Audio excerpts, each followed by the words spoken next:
Hello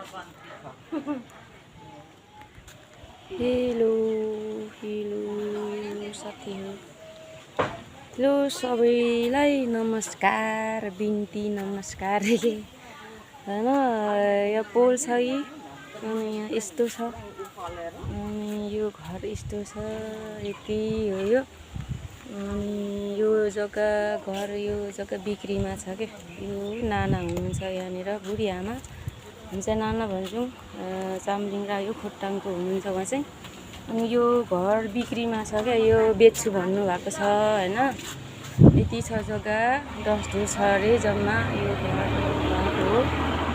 अनि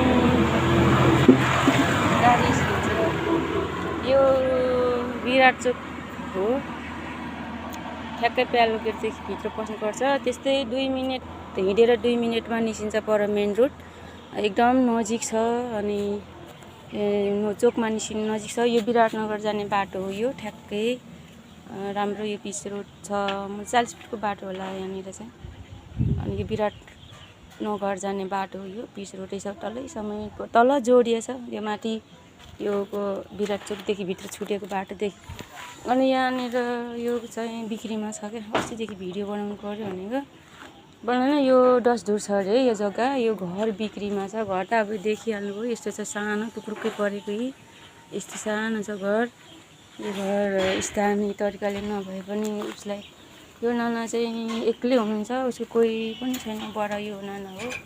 अनि यो पनि दिदी हो। अहिले हामी झरेको यहाँनिर यति छ जग्गा। तपाईँहरू इच्छुक छ भनेदेखि तपाईँले लिनु होला आएर होइन, हेरिदिनु आइदिनु होला रिक्वेस्ट गर्छु। अनि कसैले सपोर्ट गरिदिनु, यो बिक्रीको लागि सपोर्ट गरिदिनु भयो भने पनि भन्नुहुन्छ क्या उहाँले चाहिँ। यो बाँस उसकै हो, यो काँक्राको बोट रहेछ यहाँनिर। म चाहिँ नजिक भए पनि म आउँदिनँ त्यति। अनि त्यो राजाको यति छ है, 10 ढुर रहेछ अरे जग्गा चाहिँ। अनि यहाँ बाँस छ, बाँस आफूलाई जे चाहियो त्यही गर्दा हुन्छ। बाँस बिस्सरी छ है यहाँ। बाँसको तामा काट्न अब हामी चाहिँ लिन आउनुभएर तामा काट्न जाउँ बहिनी भन्नुभएर आएको हामी। यो हेर्नु यहाँनिर यत्रो बिनाउ छ, यो तामा छ, यो बाँस उहाँकै उहाँकै रहेछ, त्यो नानाकै रहेछ बाँस। अनि यति छ जग्गा, यति छ, यो बिक्रीमा छ। तपाईँहरूले कसैले लिनुहुन्छ भने प्लिज आइदिनु होला, हेरिदिनु होला, लिइदिनुहोस् है भन्न चाहन्छु। टोइलेट छ यहाँ, एक्लै हुनुहुन्छ, उसको छोराछोरी कोही छैन, हकवाला कोही पनि हुनुहुन्न। 3 साल कि 4 सालको हुनुहुन्छ अरे नाना चाहिँ। त्यो बुढी हुनुभएको छ त्यो चाहिँ। अनि के गर्ने, मैले त केही पनि सहयोग गर्नु सक्दिनँ। एउटा भिडियो बनाउनु भनेर आएको हो। यो नाना हुनुहुन्छ, ऊ चाहिँ नाना हो,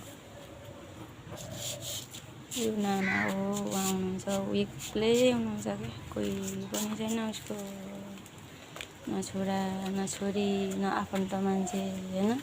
कुन जमानामा चाहिँ आएर बस्नु भएको रे यहाँनिर।